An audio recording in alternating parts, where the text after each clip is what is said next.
m'appelle Étienne, du coup, voilà, je suis français, je viens de Paris, j'ai 23 ans.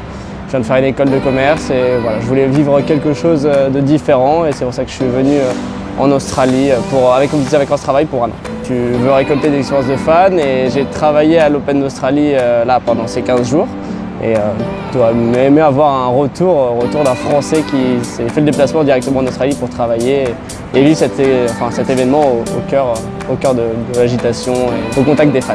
Voilà. J'ai travaillé du coup pendant 15 jours en tant que ce qu'on appelle un peu portier, donc c'est les personnes qui ouvrent les chaînes et qui font rentrer les personnes dans les stades. Pendant les changements de côté, en fait, on faisait rentrer les personnes et sinon on devait les faire attendre. Et c'est là où on pouvait avoir un petit contact avec eux, une petite conversation, savoir d'où ils venaient, etc. Donc c'était assez intéressant. Je suis un grand fan de tennis, voilà, j'ai fait Roland 2 ans en tant que ramasseur, Bercy aussi. Voilà, non, c'était très important pour moi d'aller à l'Open d'Australie en règle générale. Et je voulais si possible travailler et sinon j'aurais acheté mes billets comme tout le monde. J'avais aussi accès à des endroits un peu secrets, par exemple les couloirs où il y a les joueurs qui passent, les salles d'entraînement, donc c'était très intéressant. Et j'ai adoré aussi le fait de rencontrer des gens de tous les pays. C'est vraiment un happy slam comme ils veulent le montrer, même s'il y a peut-être une culture tennistique un peu plus faible que dans d'autres tournois. Vraiment les gens sont là pour prendre du plaisir, ils sont vraiment tous le sourire aux lèvres. Et bon, j'ai vu des Serbes qui venaient exprès de Serbie, des Tchèques qui viennent vraiment pour cet événement, parce que l'Australie ça fait rêver tout le monde, donc vraiment tout le monde est là avec le sourire et j'ai vraiment adoré de vivre 15 jours ici et ça fait presque bizarre maintenant que ça soit terminé. Du coup j'ai fait cette expérience 2 fois, une fois à 14 ans, une fois à 15 ans, donc 3e et seconde. C'était génial, enfin déjà rien quand on rate 3 semaines de cours pour vivre de sa passion. Voilà, Roland, on sait comment c'est en France, on sort de l'école, on se précipite devant la télé, il fait beau, ça nous empêche de réviser pour le bac, pour le brevet. Donc, faire franchir le pas, être ramasseur, voilà, être au plus près des joueurs, manger avec les arbitres, être avec que des personnes qui ont la même passion que toi pendant 3 semaines, c'est juste extraordinaire. Je pense que c'est indescriptible comment on est heureux, la manière d'être heureux là-bas et je le referai à 100% sans hésiter. Grand fan, grand fan. Voilà, de base mon sport numéro 1 c'est plutôt le football. Voilà, donc j'ai aussi été amené à être abonné au Parc des Princes pendant 8 ans. Voilà, j'ai dû arrêter à cause de mes voyages à l'étranger parce que c'était pas compatible.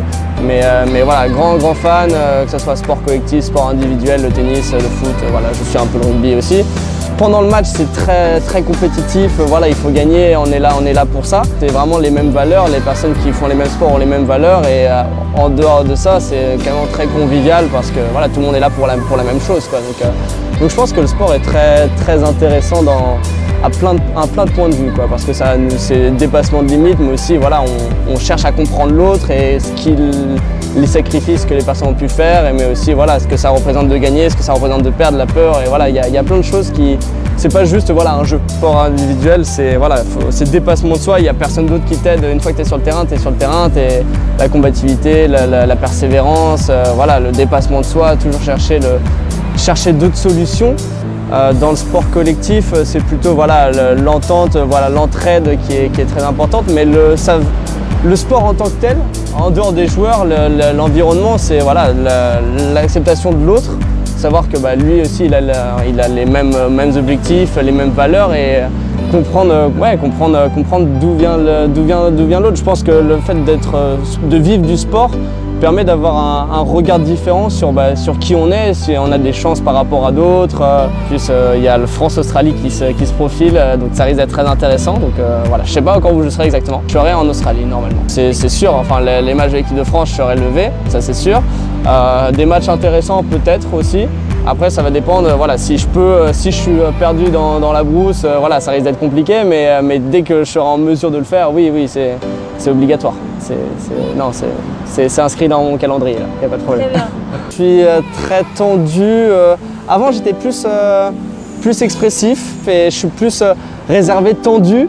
Et une fois que c'est fini, voilà, j'explose un peu plus ou je suis soulagé, mais non, on va dire que oui, c'est plus intérieur. Maintenant que je vis et à la fin du coup de sifflet, je suis plus heureux, mais je pense que pendant la Coupe du Monde, s'il y a un but, voilà, je serai fou de joie. Ça, je n'en doute pas, mais voilà, on va dire que j'aime bien l'incertitude du sport, c'est ça qui fait l'explosion de sentiments, on va dire. Merci, c'est gentil. Bonne continuation à toi.